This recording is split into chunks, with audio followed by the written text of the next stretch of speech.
I am so pleased to be joined by my longtime friend, Cindy Griffin, the head coach of St. Joe's. Cindy, thank you so much for being a part of Nothing But Net today. Deb, thank you for having me. You've done a great job. I've listened to a lot of your podcasts, so thank you for supporting women's basketball and all that you do to really push this game forward. Well, you got some unique personalities in your league, and it's been fun to get to know some of them. Some I've already known over the years, right? I mean, it's hard to not know a lot of people, but the new ones that are coming up, there's some young ones around. You and I are the old ones. We're on the 18th We're on the green, back maybe? nine, right? We're on the back nine. Yeah, I'm thinking I'm closer to 17 or 18. You got to finish strong, though. Absolutely. No How's your doubt. golf game, by the way?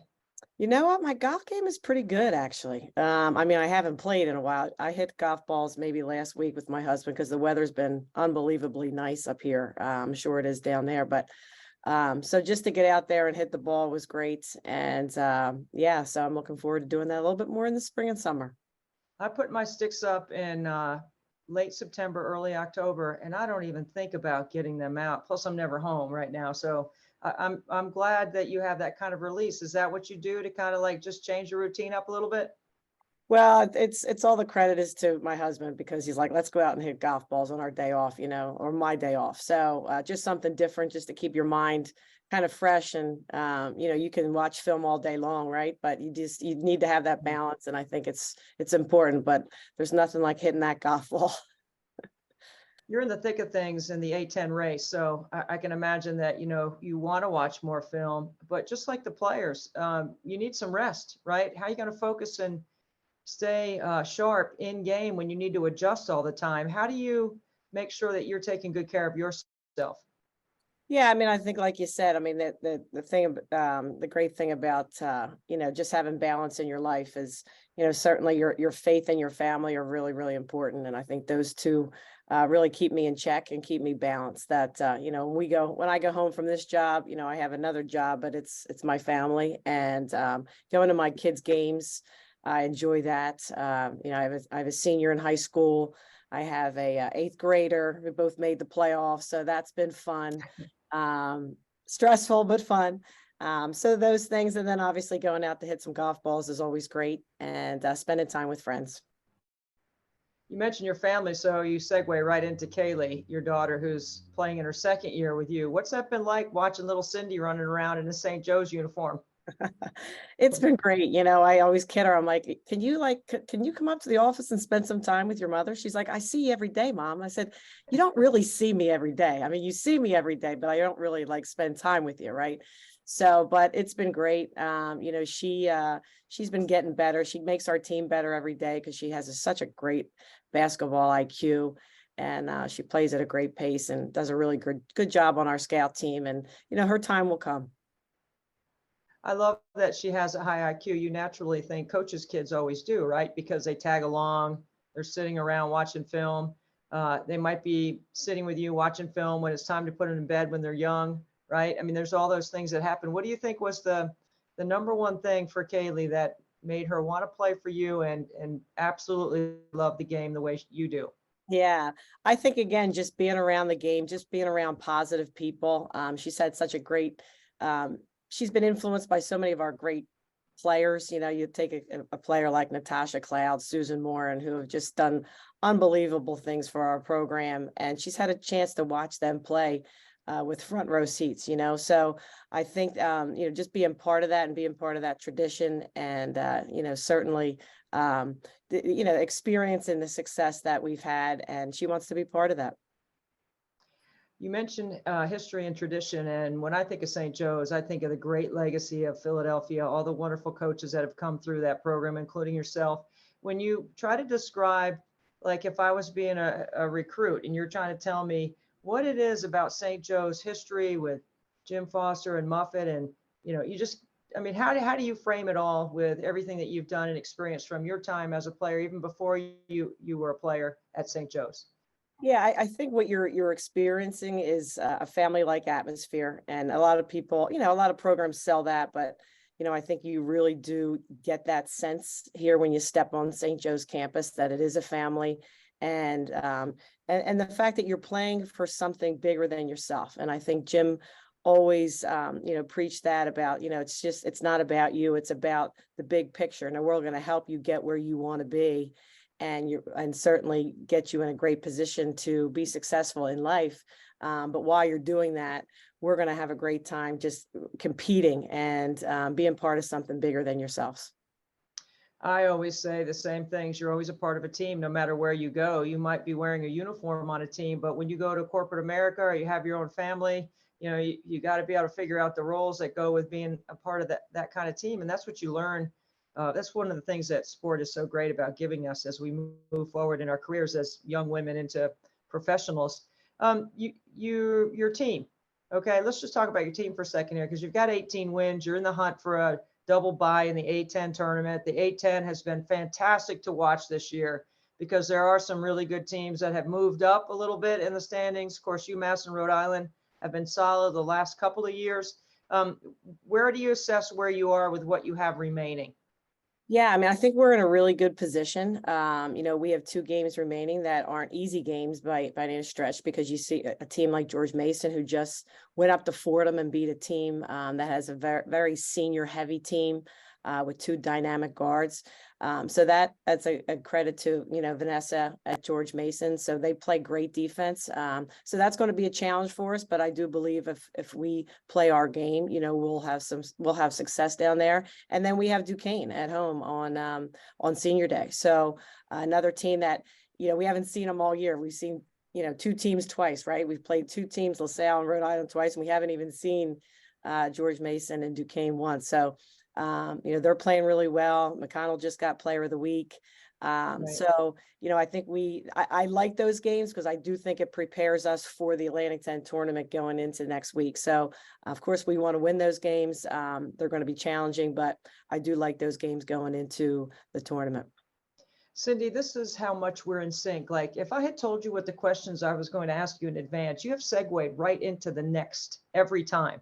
Okay. So McConnell, right? We had her last week, a player that we clipped. So I broke down her game, and BMac, my producer, could tell you that every time we talk about a player or a coach, it seems like the next time they go out there, they got a big game, right? So I saw Mike McConnell in Knoxville on Sunday, and of course he was telling me all about Megan and what she had done in her numbers, and now she's A10 Player of the Week. So the McConnell family is like Pittsburgh.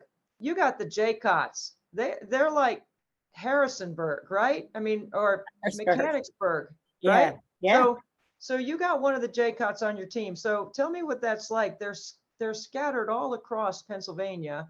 Of course, Katie already graduated, right? So I think it's Katie. I get them mixed up Kelly. sometimes. We have Katie. Kelly. You got Katie. Graduated. Yeah. Kelly graduated. 2 Ks and the 2 Js. Yep. Yeah. So Katie plays for us. She's our 6th-year senior point guard who's just done an unbelievable job. Running our team. Her assisted turnover has been, tremendous, getting the ball where it needs to be at the right place at the right time. And, I think what sometimes people don't understand is that when she's on the floor for us defensively, it helps in so many ways, not only just transition defense, but communication, positioning. And, she's just really smart. She has a great basketball IQ. And again, she's kind of morphed into a point guard. I mean, it wasn't a point guard coming out of high school. She was more of a combo kid, more of a 2 guard, sometimes played a little bit of 3. In fact, our first year here, we put her at the 4. So she's played a lot of different positions, and but she comes from a great basketball family, like you talked about, and they're all different in their own, skill sets. And, I would say Katie's biggest attribute is that she's the ultimate competitor. I had them on my podcast last year, the 3 of them. The youngest one was still in high school, so I didn't have her. I know she's going to be a college player next year, but I think that's kind of cool that this point guard matchup are 2 really savvy, great names in Pennsylvania for women's and girls basketball. I can't wait to watch it myself. So that's definitely ticket selling players on that game for sure. But you've got some other players. You got a player that's a freshman there from Denmark. Tell us a little bit about her, and you got 3 players averaging double figures. Yeah, which has been great. Laura's been unbelievable for us, coming in and just trying to, make her her stamp on the program. She's done it in so many different ways. You can see it statistically. She's scoring for us. She's rebounding for us. She's assisting for us. But what you only probably see when you watch us play is how engaging she is with her teammates. She's a leader. She brings high energy and enthusiasm every day. She's an everyday person. She is a leader.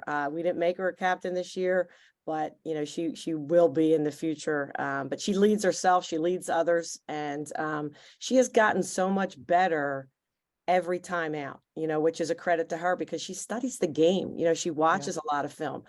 And I think the biggest growth is defensively, because, you might say, she's a little bit slow, but positional wise, she has done an unbelievable job defensively for us. You don't have to be long and athletic and up the line to play good defense. You just got to be solid. And if she studies the game, I'm sure she understands angles and tendencies and can cut teams off in that regard or that way. The last thing I want to ask you, Cindy, is, it's what you emphasize and it's what you allow, right? As coaches. So I'm looking at your numbers and I'm like, you guys turn the ball over less than 13 times a game. Okay. I wish there were a lot of teams that were like that, right? How do you do that? Well, I mean, we preach it, we talk about good shots. We talk about great spacing. We talk about pace. It helps if you have a really good point guard that understands, possessions are important. But they know that the team knows that as well, because we just harp it in practice. And, we happen to have really good passers, throughout our starting five. I mean, the ball moves at a pace that is, it's timely, they're in sync with each other, and it's not perfect. It's not all the time, but the ball does move and it gets where it needs to be. But, I just think we emphasize it in practice. And, if we turn the ball over twice or three times, they get on the line. I mean, it's, down and back. It's not anything that is harsh, but it's just making the point that how important possessions are and valuing the basketball, because the more possessions we have, the less the opponent. It's very simple, right? It's a very simple game. It is. It's a try to minimize your mistakes while taking advantage of what your best resources are. I don't think putting a kid on the line to run is wrong, because it's a good visual reminder of what the emphasis is. You have to have, a consequence for a bad choice. If you throw the ball away, you got to learn. Can't make the same mistake twice. That's the thing about, watching teams play, is when you're not in practice every day and you don't know exactly, maybe a kid turned it over 5 times and you told them 5 times not to do that, and they go in the game and the first time they have an opportunity, they turn it over on exactly the same mistake they made in practice, and you take them out. Well, you can't be harsh or judgmental on that, because you don't really know what went on the day before. So, right. Yeah. Well, you know what, Cindy, I can't wait for you and Curtis, your husband, to bring your sticks down to Charleston, South Carolina, and we'll make a trip out of it, like a big golfing field trip. Let's do it. Yes, let's do it, Deb. Absolutely. All right. Great to see you. Thank you for being on Nothing But Net. Good luck as you finish the rest of the A10. Cindy Griffin, the head coach at St. Joe's. Thanks, Deb.